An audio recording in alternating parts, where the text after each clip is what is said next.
And what helped me was that was regressing alone. It is a lonely journey and it's not for everybody. You need to be ready for change in your body, in your soul, in your mind. But it is regressing to those memories and making peace with yourself, making peace with the person that hurt you, or that the moment that hurt you, making peace with that so you can move on. I think people live with a lot of anger and resentment and, guilt and this. And it's just, it was in the past, Mm, mm. just move on. But you need to deal with it. You can't just move on. Like you said first, there is that stigma that don't let things affect you too much. But before you get, there's a whole other, like loads of steps for you to get to that stage that you don't let things take you.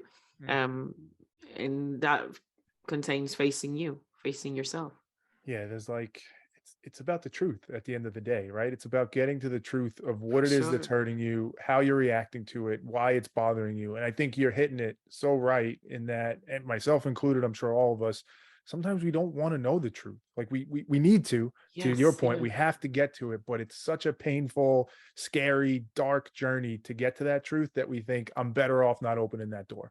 I'm better Yeah. off not seeing what's there because I'm afraid of it. But I think I agree with what you're saying is that like it's the only way. You have to look at it, you have to face it, you have to work through it because otherwise it's always going to be there. Because healing, yes, is Yeah. part of healing.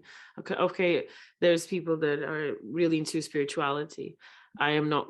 I'm not really. I'm quite a normal kind of person. But my healing is actually thinking quite rationally about the memory. So I think about the memory, and I think back. Sometimes I talk to my friends, and I go, friends that passed on across that moment, or my mom, or my dad, or people. If you don't have a mom, if you don't have a dad, talk to a friend that you know that will listen and just spit it out. Just Mm, go, oh, then that day this happened, this blah blah blah blah blah blah. And you have to um this is what people, make big things, and people actually make money out of healing people. But it's within you, it's within you to do that. Just tell the story to yourself, tell the story to somebody, get someone thinking with you. I think it helped me a lot. I had a few good friends in life that were thinking with me mm. while I was like, because while you're doing that process, you're actually putting yourself down half of the time. Yeah. Because you're like, oh no, yeah, I've done this. And then you have the phase of victim mode Hmm. that you see. That's a very addictive phase, which is like, oh yes, I'm a bad person, or people treat me bad all my life and all this. You have two choices: or you stay there in a victim, or you just like, turn around and turn Mm. the page. Like you don't want to be suffering with something that's not present anymore. Yeah. Yeah.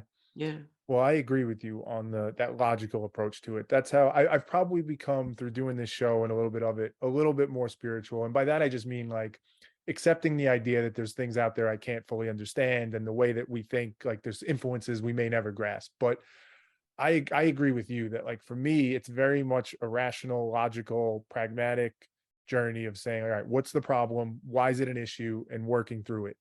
What's interesting though, and you brought it up in it, the thing I run into often is trusting our own minds because inherent in that process, and you touched on it a little bit by bringing in other people. I think that's a huge part of it. But as you do work through that in your own mind, you have to trust that what your mind is giving you is accurate. And for the reasons we said before, sometimes there's shame, sometimes there's a victim aspect to it, sometimes there's guilt, all these different things that our mind's trying to protect us from. How do we be sure that like the conclusions we're coming to as we're trying to get clarity on what the truth actually is, that we're being honest with ourselves? Because it's so easy to Yeah. lie to ourselves.